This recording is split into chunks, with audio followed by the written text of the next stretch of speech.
And we are live. Welcome to this episode of Wealthy Wednesday. Today's going to be fire. It's going to be fun. It's going to be interactive. I'm going to want you to ask questions because we have an incredible guest speaker who has a wealth of knowledge. And I know you're going to want to ask some questions that you can get for some answers today for free.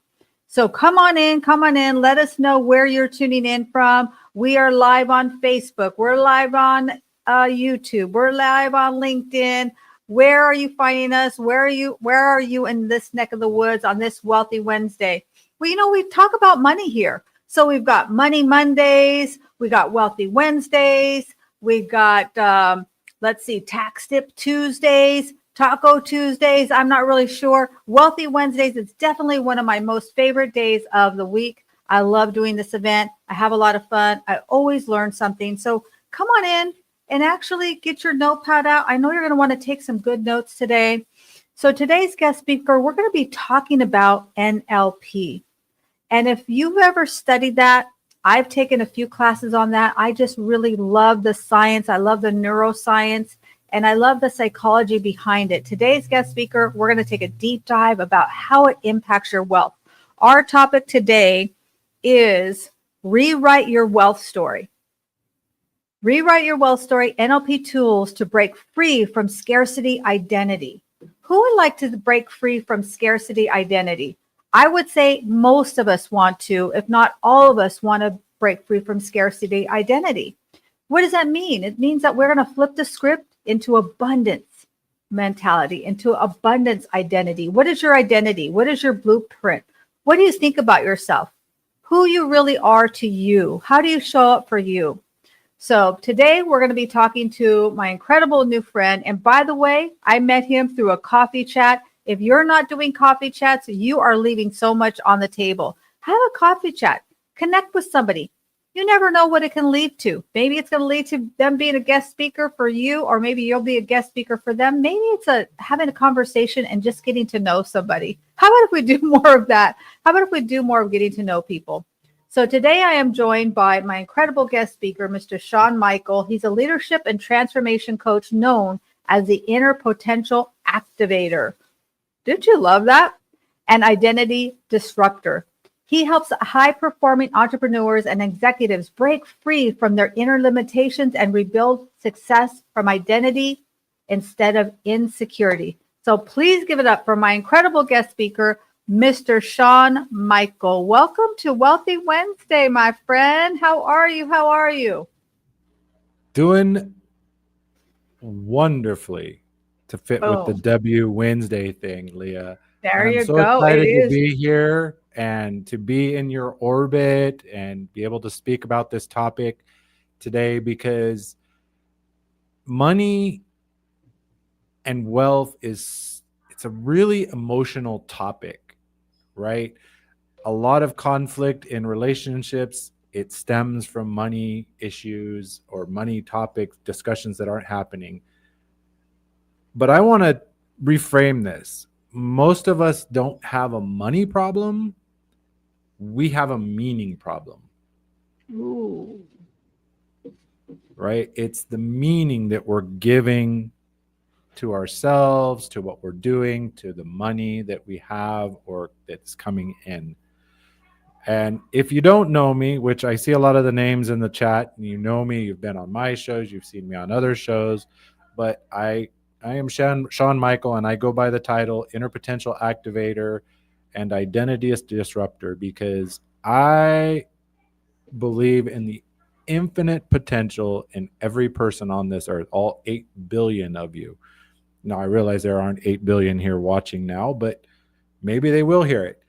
Every one of us has immense potential, but we've got to unlock it. It's usually buried under years of conditioning and reinforcement through our language. And that's really what NLP is about. It's about looking at our language and changing it, which helps us rewrite our identity code to have the life we want. Yes. That is the secret sauce, right? So it is really, most of us don't have a money problem. We have a meaning problem. So let's talk about that. I love that. I'm not sure what you mean, but I'm ready to learn. I've got my notepad and I'm ready. So, what is this? Let's dive deep into that, Sean. Yes. So often we have a we have those beliefs that we heard, whether directly or indirectly, right? We can't afford that. You have to work hard, go to school, study hard so you can have a better life. I work with some people in China, and you want to talk about that driven. If you've never heard of the Tiger Mom, it's intense, right? They push them because you've got 1 billion people you're competing against for university and job titles, and competition is fierce. It makes the bullpen in Wall Street look like the playground. So, what meaning are you giving? What are you telling yourself about your money situation? Because our balances in our books, our banks, etc., those are mirrors. But most of us have assigned a meaning that they're measurements, right? We're measuring that, oh, I have $10,000 in savings. I'm doing good. I'm proud of myself. I'm proving to my dad that I could do it. I'm proving to all the bullies or naysayers in school that, they said I would never amount to much. But it's really a mirror of who you are, the stories you believe about yourself, about what's possible. I've even talked to people who have massive bank accounts, they've got investments, they've got plenty of money, but they still feel broke, anxious, and not enough. They're still striving to prove more. It's why when you get to this level, it's not enough. You got to go to the next level, right? Okay, I'm earning 50K a year. Okay, that's not good enough. I got to go to 60K a year, 70K a year, 80K a year. And I see it whether it's employees or entrepreneurs. We're all striving like, oh, I made 10K a month. Oh, well, I made 50K a month. You see it everywhere. Well, I'm definitely not opposed to making $50 million a month, but I think it's what if it's impacting your identity, if you feel like you're not worth it, or you have to do that in order to prove that you are worthy, you are worth more. And I love when you're talking about the language, because I really believe that language is so powerful. That's why I don't believe in budgets. I never use the word budget. I think that word should be banned from our dictionary, banned from our vocabulary. It makes us feel punitive. It feels like we're being punished, right? I talk about a spending plan. So when it comes to money, I totally am in sync with you on that. And I want to welcome a few people who've joined us. I have a new friend here. Maybe this is your friend. I don't know. Zakia. I hope I'm not butchering your name. Is this your friend, Yeah, Sean? yeah. I'm Great to connected see with you. her and over in Thank the Audio you. Leaderships Club. Awesome. Great to see you. Thank you for joining us. And Omar, my good friend Omar, thank you for joining us. Great to have you here this morning on Wealthy Wednesday. And here's a new name as well. Is this your friend, Sean? It's somebody that's crossed my orbit through other appearances.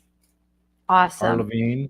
She's I love it. over, I don't remember, she's like over Middle Eastern area. I don't remember exactly.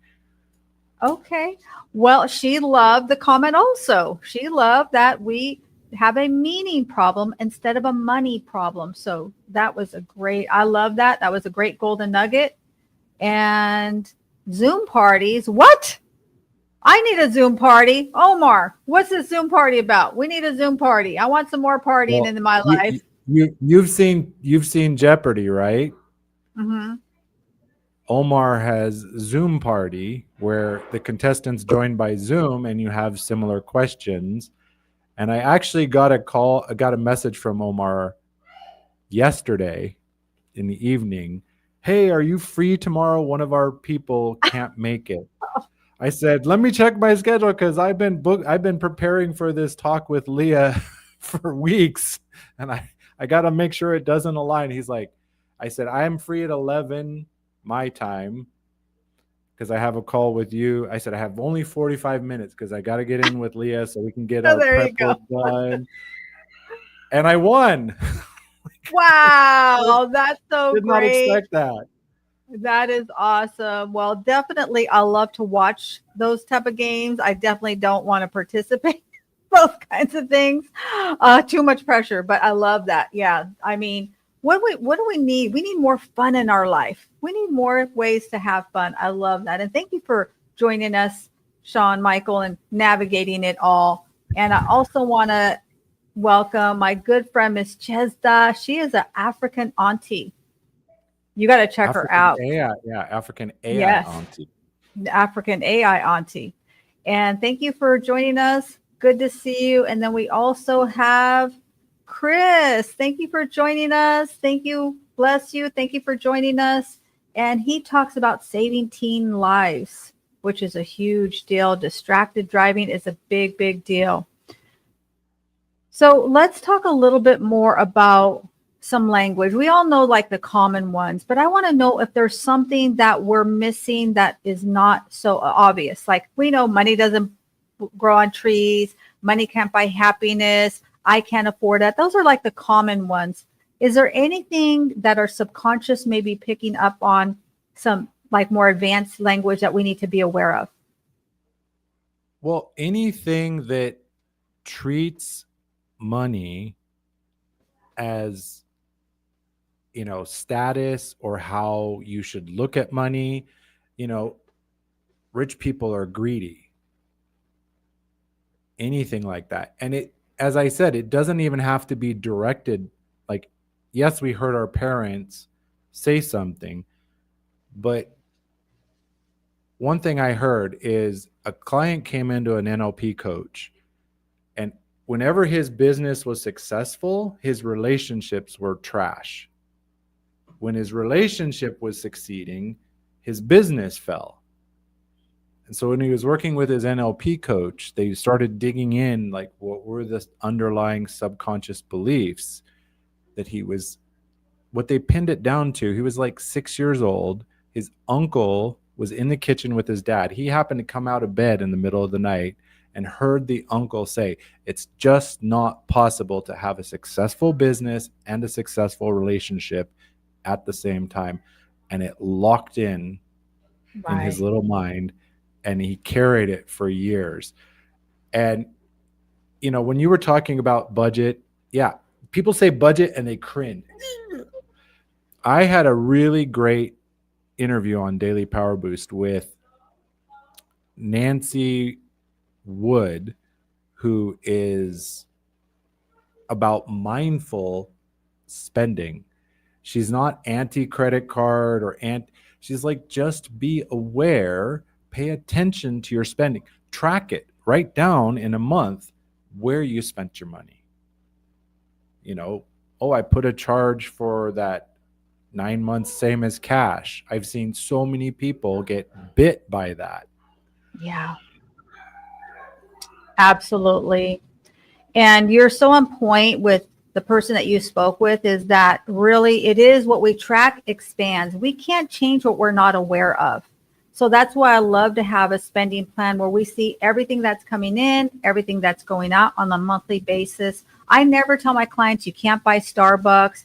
Some financial people will say you can't buy Starbucks. You got to sell your children, burn your furniture. I just don't believe in that, right? It's bringing awareness. And then as they start to see their balances go down, they start to see their debt getting paid off, because we teach them how to pay that off quickly. And then they start to watch their investments grow. Through osmosis, people will start to self-regulate and self-moderate, and they will make adjustments because it starts to incentivize them. So I agree with that. So on point.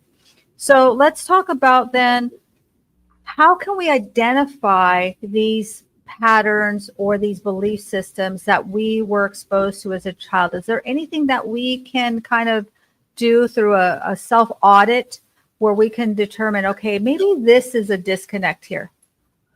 Yes, and definitely you can do a self audit.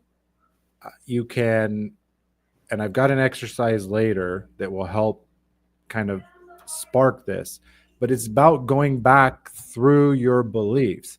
And I didn't think of it earlier, Leah, but one of the beliefs is we have this belief that we've given ourselves a ceiling. I deserve to earn this much for whatever, whether it's my business or my job. They've got a ceiling that's subconscious, and they've established it. Like I need to take that additional training or go back to university before I can go up to the next tier. And that is often a hidden block, right? I can't afford it. I'm not ready. Here's another one. I'm just bad with money. And I would love if people that are watching put the statements like that you've heard, that you've said to yourself or others that are anti-money, because money is not evil. And my favorite, right? The Bible says, people misquote the Bible, say money is evil, or they say the love of money is evil. No. The Bible says the love of money is the root of evil. So, but how many of us grew up in an environment where we heard things like that? Oh, rich people are greedy. We can't earn more. I can't keep money. I just spend it as fast as I earned it. One I remember, JOB, you've probably heard this one, Leah, just over broke. Right. Or I always have more month at the end of the money. All of these little words that we repeat mentally or verbally, they become neurological commands in our mind that bury these limits. And most of it then becomes part of our identity, right? We take input, we make it belief cemented, becomes identity, and then we don't even know how to break out of it. Yeah. Right? That is and here's another question for everyone. When you think about wealth,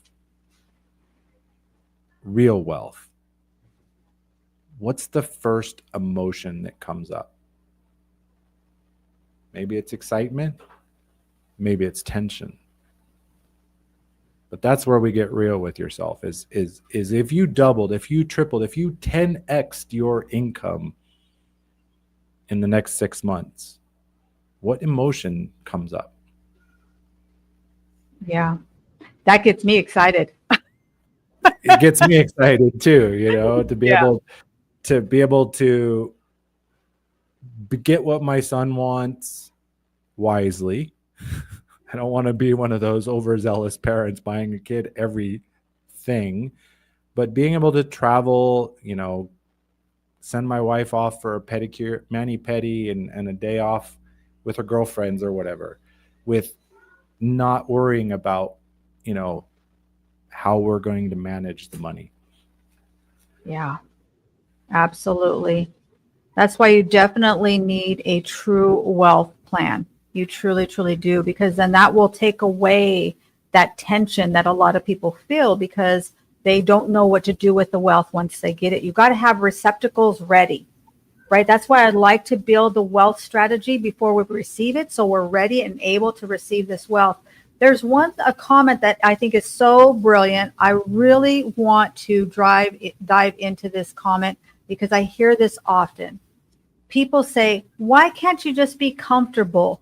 Why? I just want to be comfortable.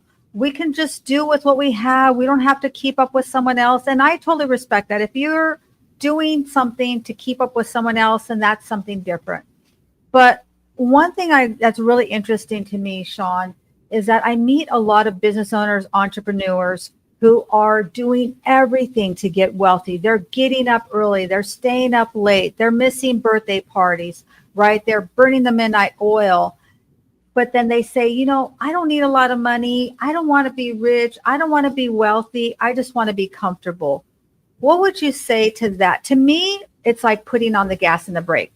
You're working so hard to build your business and you're doing all the things that maybe is required. I don't know your business, but just say, for example, it is required to do to get it going.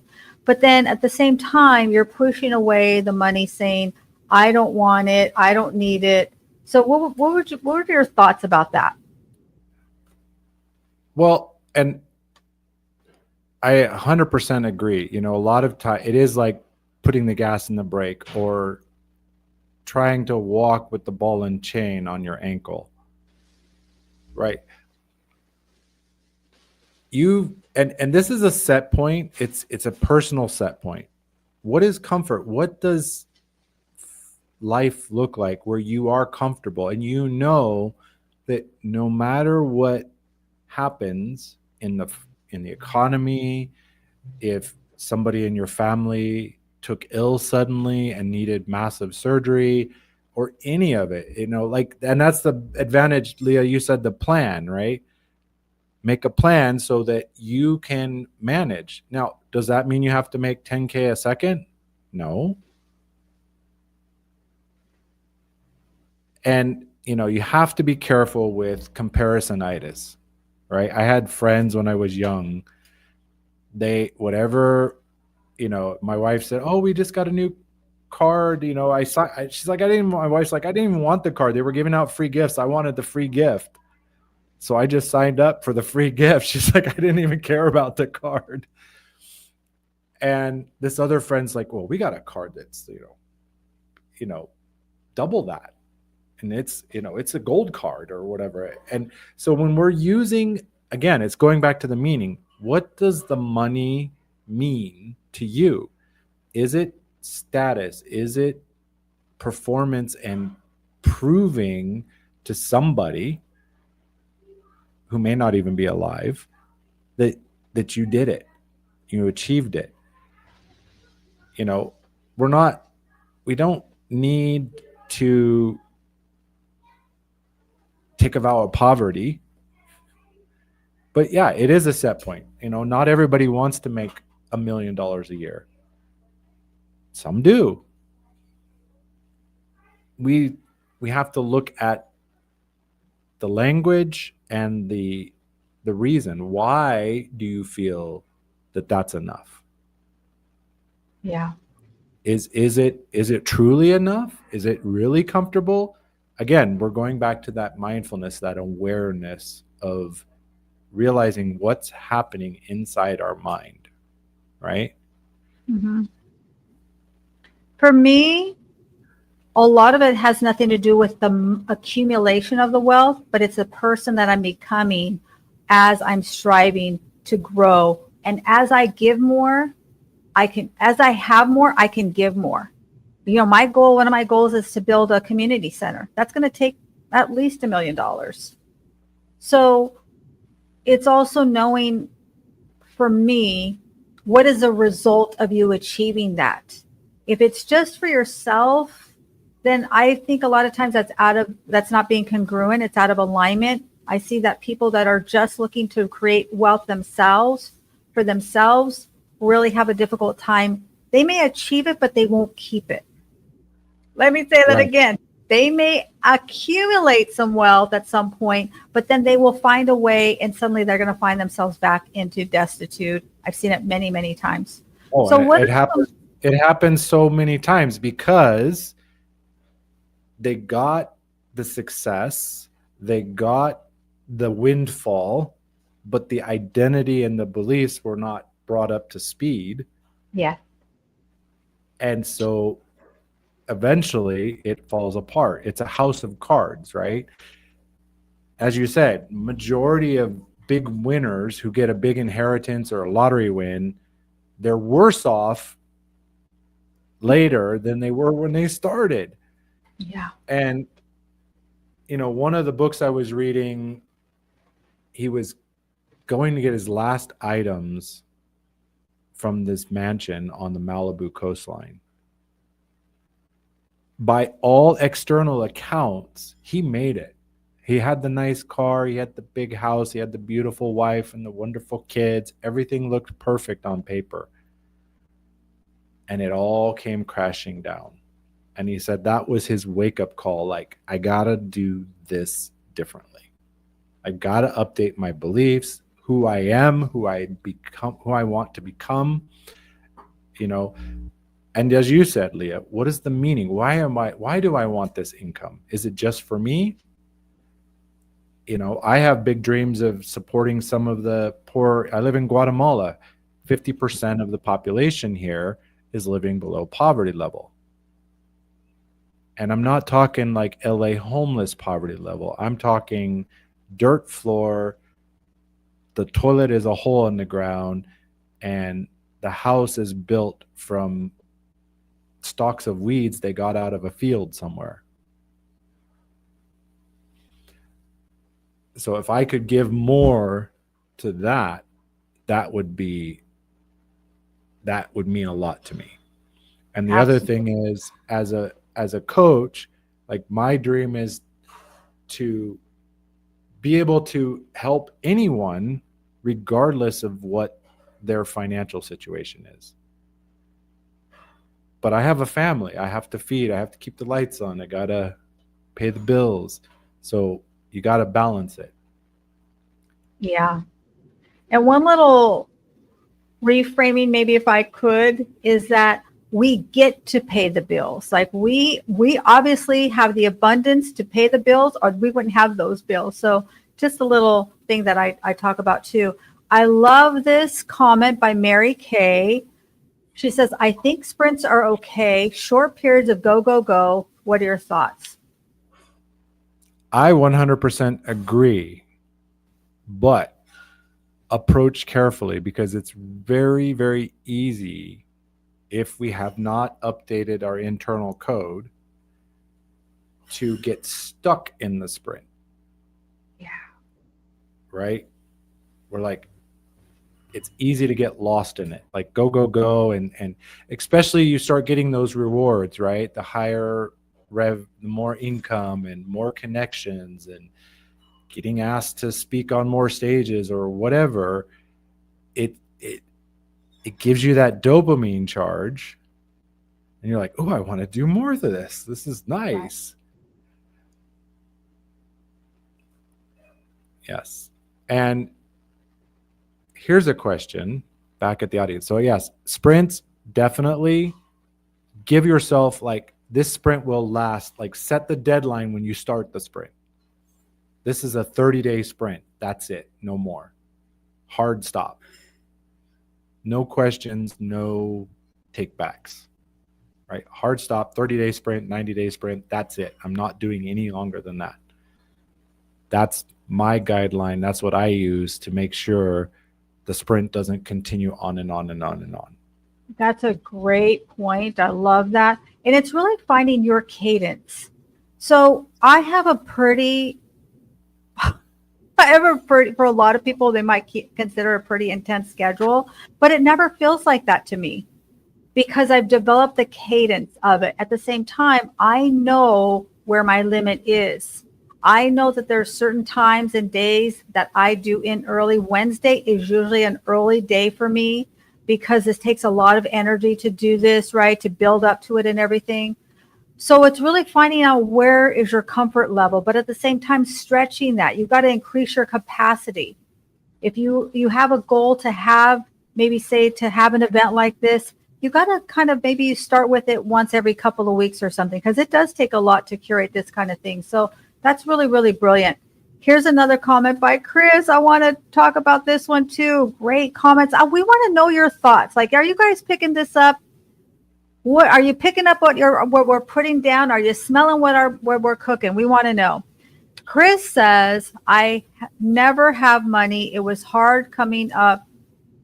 I feel to do with be comfortable with what I have. I think he's trying to say that when he was growing up, he really didn't have a lot of money, so he's had to learn how to feel comfortable with what he has.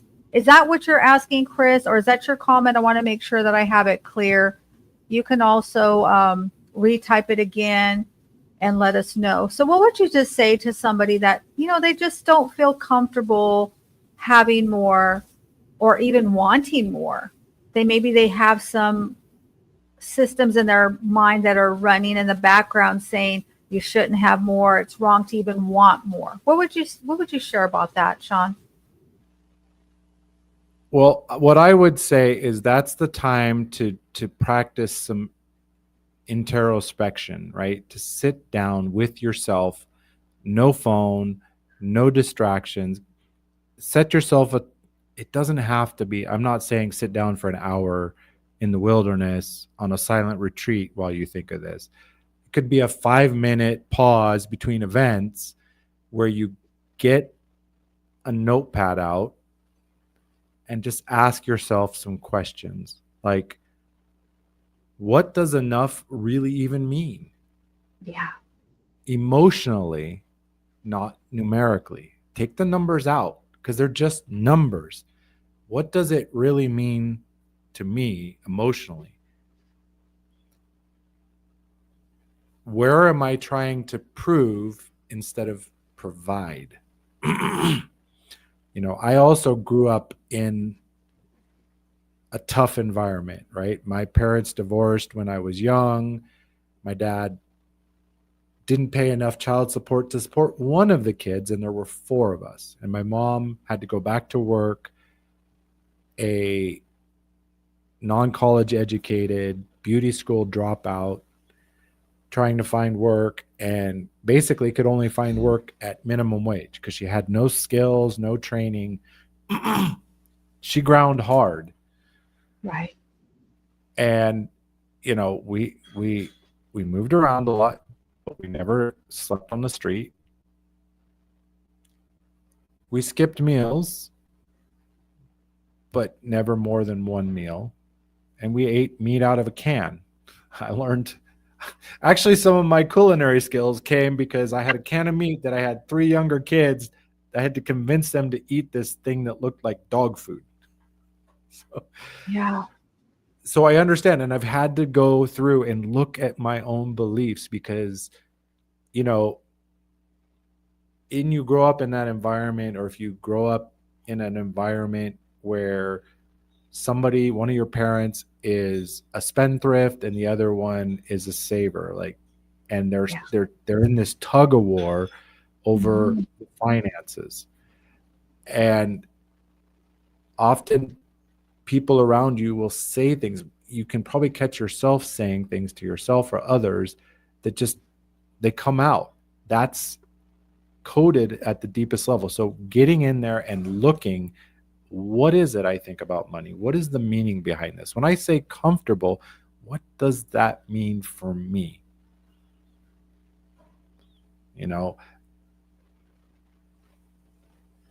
And this is my favorite question. If no one saw your life, what would it comfortable really be like? Oh, I love that. When we have the answers to that, your perspective shifts.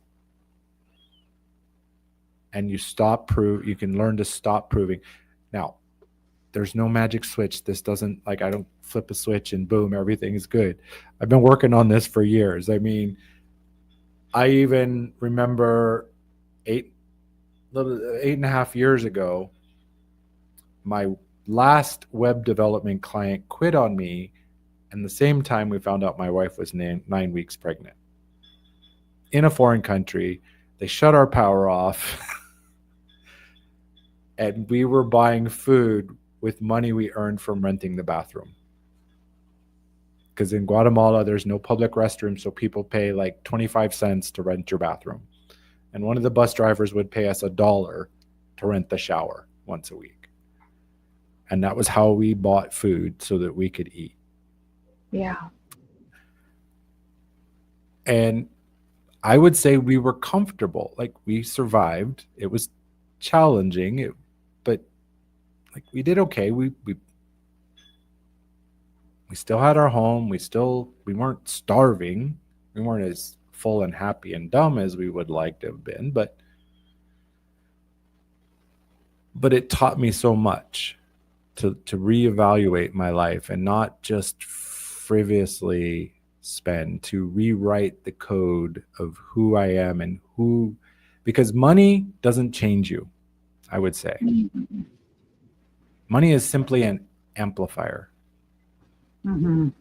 Whatever's inside, whatever your core identity is at this time, having more money will just turn up the volume.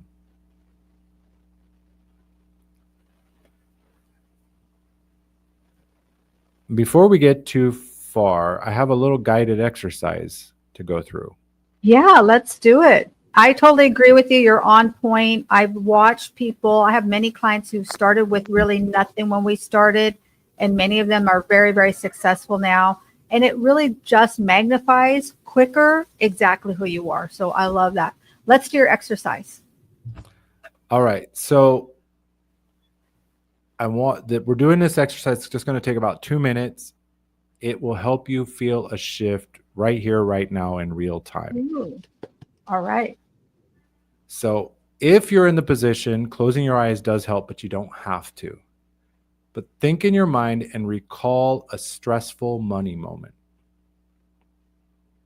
Bring that into your memory. See what you saw, feel what you felt, hear what you heard, engage any senses. And now think about the most joyful time in your life. Doesn't even have to be money. Shake your hands out, wiggle your neck, get it all loose. Now, I want you to remember a powerful financial win. Maybe you got that credit card paid off. Maybe you got a bonus at the end of the year. Or like what happened to my wife, they called her one day and they're like, "Hey, we've been calling you not exempt for too long. Like, go back and all the extra hours you worked, we're back paying you for a year of overtime." So that was a nice little bonus check. And while, again, see what you saw, hear what you heard, feel what you felt. When that feeling is at its strongest, you can touch your middle finger and your thumb together. Just pinch them with a little bit of pressure. You can grab an ear, just something physical on your body, and press it Yeah. when you're at the peak state. Mhm. Now release it. Do you smell popcorn? Not that I'm aware of. And you can repeat this action, like remembering that powerful financial win, and press that same point. The more you do, it will anchor this state. So whenever you need to have that good money state, you just press the same point on your body or put the two fingers together. Do it when you're paying your bills. Do it when you're checking your bank balance. Anytime you're interacting with your money, press that anchor state. And I would say, you'll probably echo this, Leah, right? Wealth building is not linear, No, it's right? not It at doesn't all. necessarily go in a straight line. Absolutely. I would say it's identity based. And in NLP, it teaches us that when setbacks happen, we don't look at it like, "Oh, I failed, I got back into debt," or it's, "What can I learn here? Right. What, think of every mistake, every failure as simply feedback." That's actually something I reinforce to myself all the time. There is no failure, only feedback.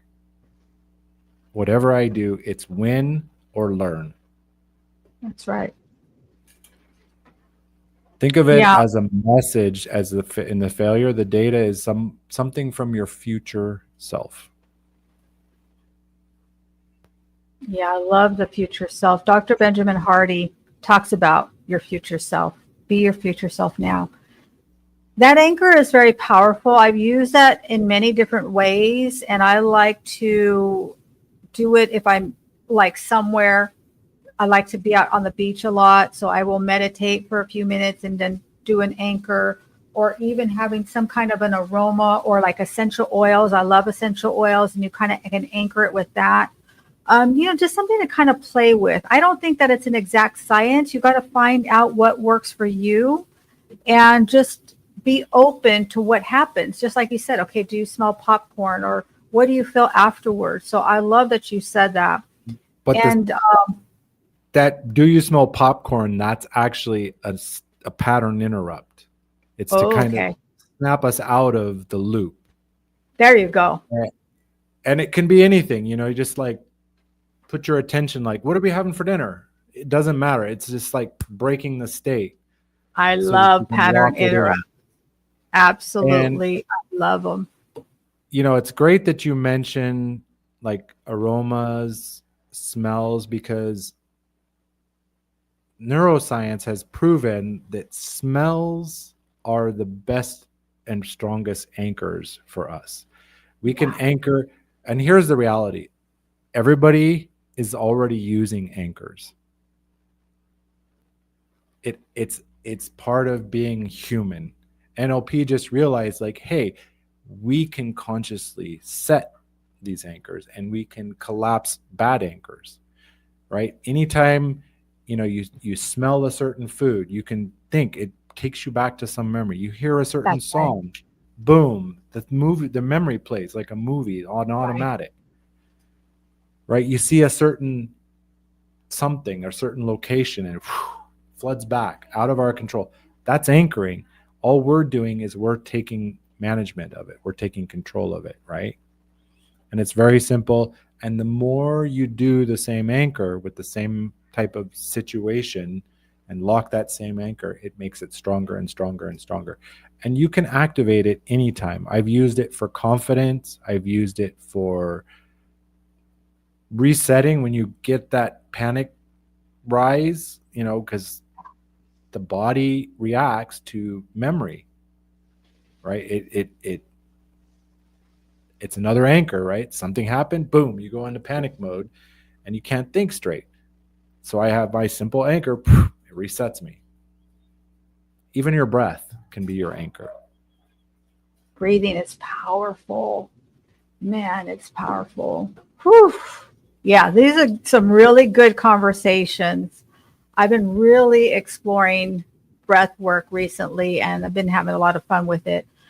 So I want to unpack a word that you've used a few different times, and I hear a lot of lip service about this word, but I want you to help us to understand what this word means, and that's identity.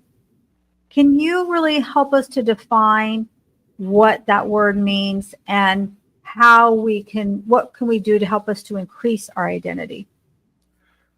So when I talk about identity, it's who you believe you are. And that's what we look at. Who do you believe you are right here, right now, in this moment? And, piggybacking on Dr. Benjamin Hardy and one of my mentors, Coach Steve Hardison, who's now retired, what is the identity of ideal future you? When you dream of your reality 5 years, 10 years, 20 years from now, what does that look like? What are you doing? Where are you living? Who's with you? What organizations are you helping? Did you build your community center? Did you, launch a kitchen in Nicaragua to feed poor families at no cost to them?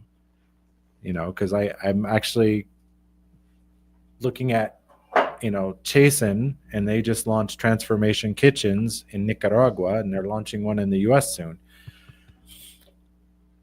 And that's another NLP technique. We can use visualization of myself living that life as if true now. And who am I in that life? Who do I want to be? How do I act? How do I think? Who am I talking to? What words am I using? And the the secret is like we're bringing it back. Like it doesn't have to be out there, right? We can act today from that who we're becoming. Are we going to still fall on our face? Yeah, we are. We're human. We're going to blow up at our spouse or our child over something. And, that's why I follow this Japanese proverb, Nana karoki ya oki, which means fall down 7, get up 8. Boom. That's it right there. Absolutely. Because champions get up. We just do. And it doesn't look pretty. It's not this rainbows and butterflies. It's not a highlight reel. It's dirty. It's sweaty. It's through tears. It's when you're trying to rewrite your script and the ink runs out of your pen and the paper's, falling apart. And that's what real winning looks like. They say it's what is done in the dark will be shown in the light, but not until you win. And whatever that level of winning is for you, everybody has a different litmus of what that winning is. So that's a great definition, is your identity is who you believe you are. And I always feel that, I'd love your thoughts on this too, Sean, is that it's not really what people believe about us, but it's who we believe we are and who people see that we believe that we are. And what I mean by that is, if I showed up here like camera shy, I turn off my camera, I'm kind of like hiding my face, I don't want people to see me. Like that would give off a different, even though I'm still the same person, it would be projecting a different aura, a different energy. So that's why I like to come up here. I mean, I'm excited to do this anyway, but I bring my energy because I want you to know that I believe what I'm sharing here with you is good. So what are your thoughts about that? Does that make sense? It makes sense because, how we show ourselves, and that's part of the identity thing too, is like, who do you believe you are? Look at what other people think, use the mirrors you have in your life appropriately. Make sure they're clean and working mirrors, because sometimes they're not. Yeah. And use them to improve yourself and make your adjustments and notice where you are shining. And I think that's the other thing. It's like melding our present identity with our future identity, merging it here and now, and at the same time making sure that the identity that others are seeing in us is exactly the same. Like you said, we don't want to have, live on LinkedIn Sean, and Sean with it, playing with his son. It's my goal in my life is that Sean is Sean regardless of where I am. Yeah, for sure. But it's also so true. it's also one thing I learned is often we've, just the same way we built the beliefs about money, we have negative beliefs about who we are, what our capabilities are, because we've locked on to that 1 or 2 times where it didn't work. Right. Leslie was just talking about this earlier, about how so many people are afraid of public speaking. I heard a statistic, and I don't know how realistic it is, that more people are afraid of public speaking than people are afraid of death. Mm-hmm.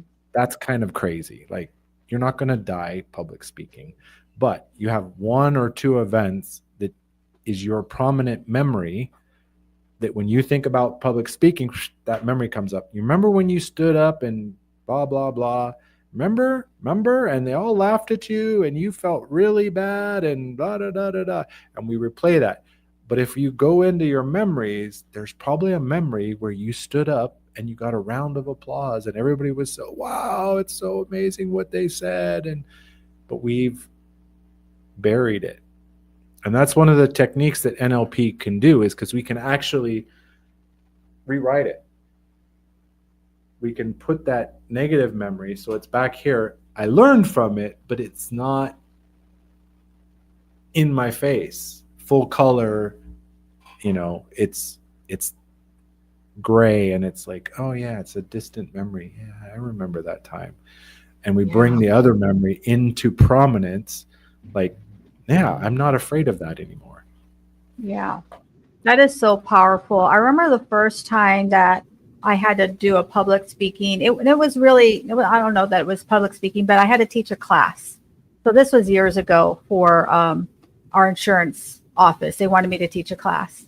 And I was like, yeah, I can do it. I never really thought of it as public speaking. And I was nervous and I did feel like anxious about it. But what happened was, as soon as I found like I said something and people laughed, then I enjoyed that. Then it was like, oh, I like this feeling.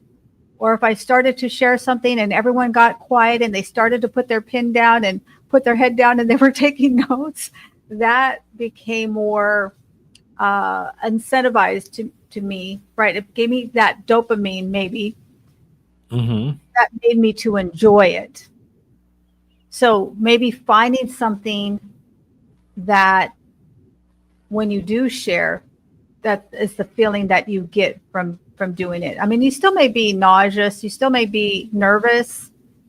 I've heard like different speakers and different actors were still nervous, but they would do it because they like the feeling. It's just like working out. We don't generally like going to work out, but we like the impact afterwards. We like the feeling of being in shape and what that does for us when we work out. So what would you share about that? Well, I have some stories to go with that, but it's all about the meaning that we give it, right? If we give meaning that I hate exercise, I'm not a fitness person, I used to tell myself, I don't like running. Like, I don't want to run. I'm not a runner. I'm not a football player, Right. and I just keep reprogramming, like, that's what I don't want to do. And of course, when I try to do it, it's like all my reality comes true. Like, oh yeah, it's so bad. I'm like, I'm feeling horrible. And that's the power of our mind is it will lock onto something and it will look for evidence that Oh, proves exactly what we're telling ourselves. If we change absolutely. the meaning, everything else changes, right? you know, I'm going to the gym because I'm not fitting in my clothes anymore. That's kind of tends to have a negative meaning to most people. But if you think I am a person who cares about my health, so yeah, I do some exercise that works for me. And as humans, we're complicated. We're like an onion, right? You clear one layer and you're like, oh, Whew. there's another one. You clear Yes. that and you're like, oh, there's another one. So it takes time to peel layer after layer and solve these blocks that we've installed consciously or unconsciously. But my story is one, I was reading a professional speaker, like that was his livelihood. He had a very successful career for years. He was high demand, he made lots of money on his events, and he got so comfortable he never even felt the butterflies anymore.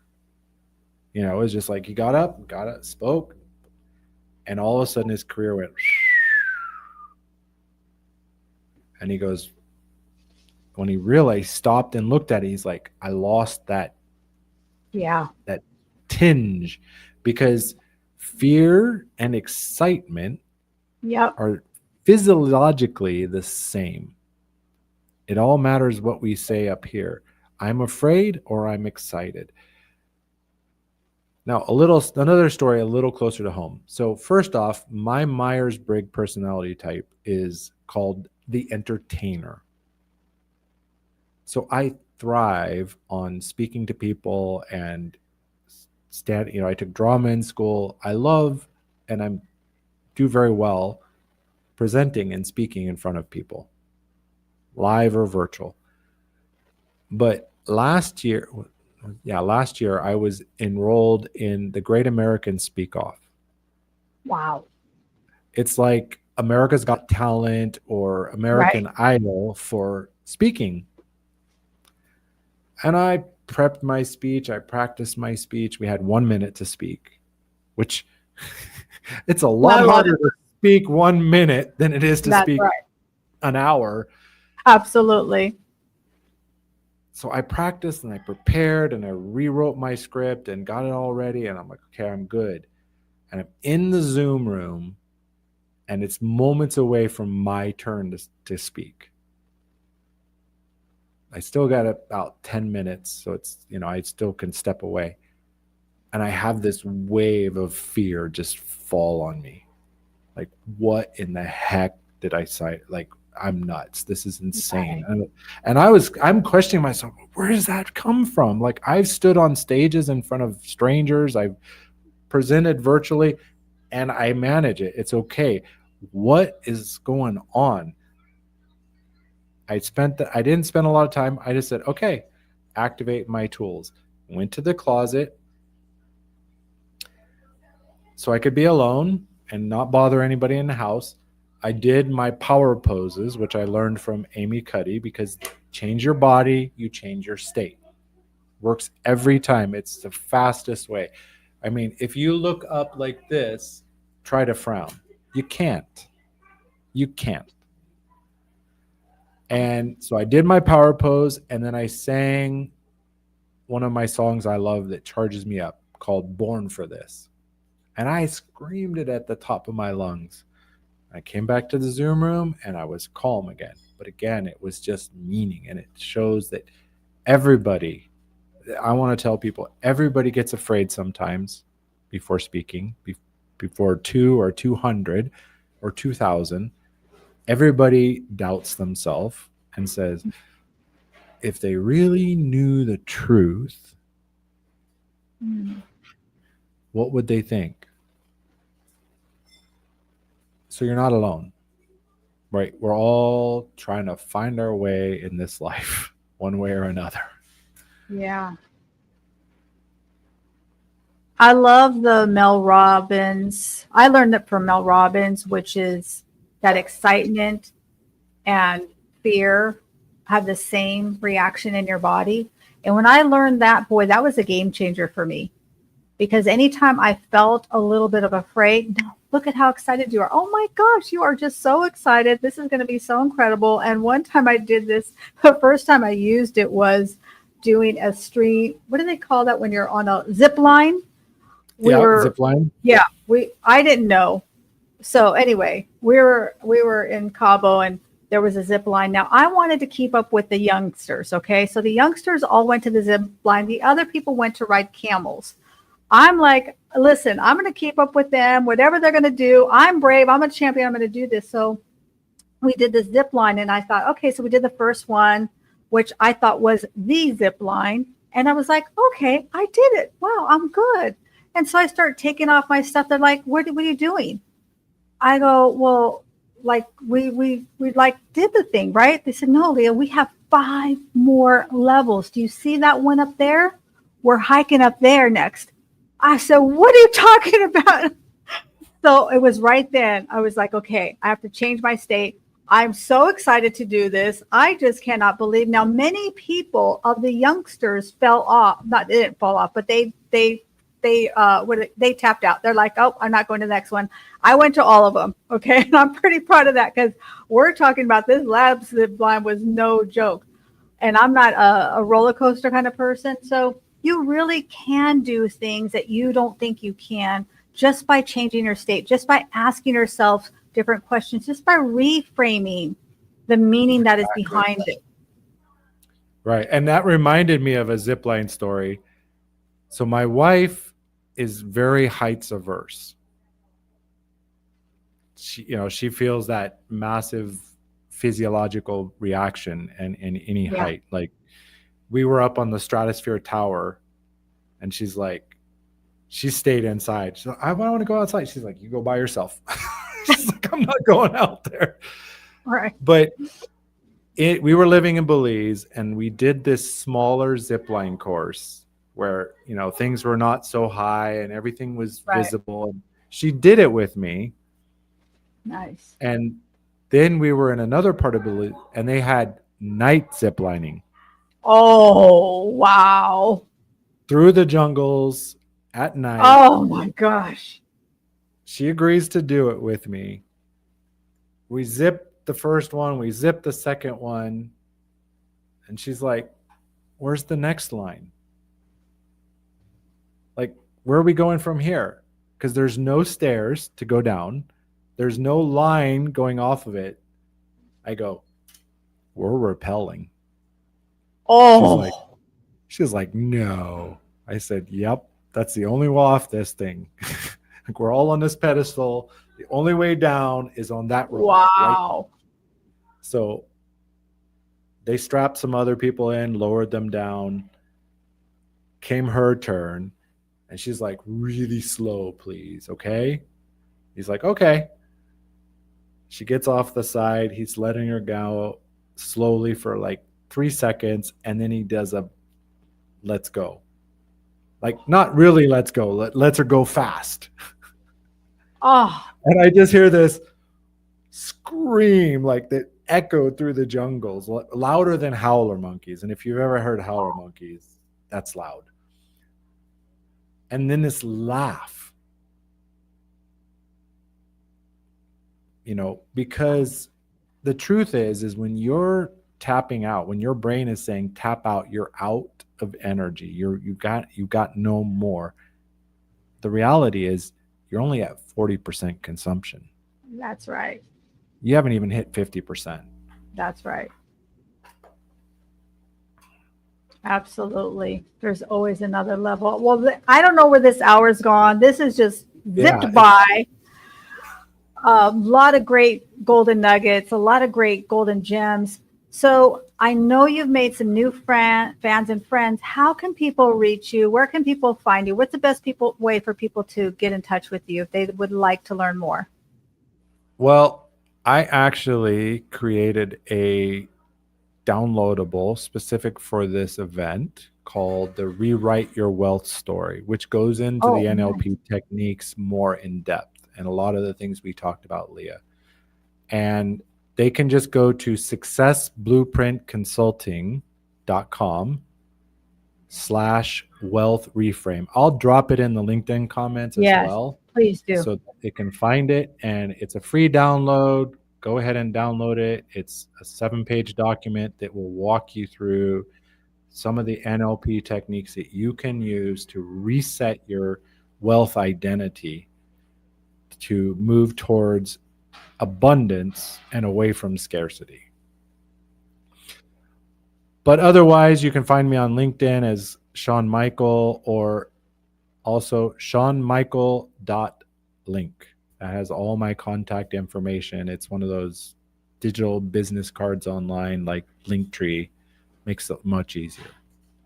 That's awesome. Well, this has been a lot of fun. It's been so great getting to know you a little bit more and just learning some of these strategies. And it really is about us evolving and growing. We're never done.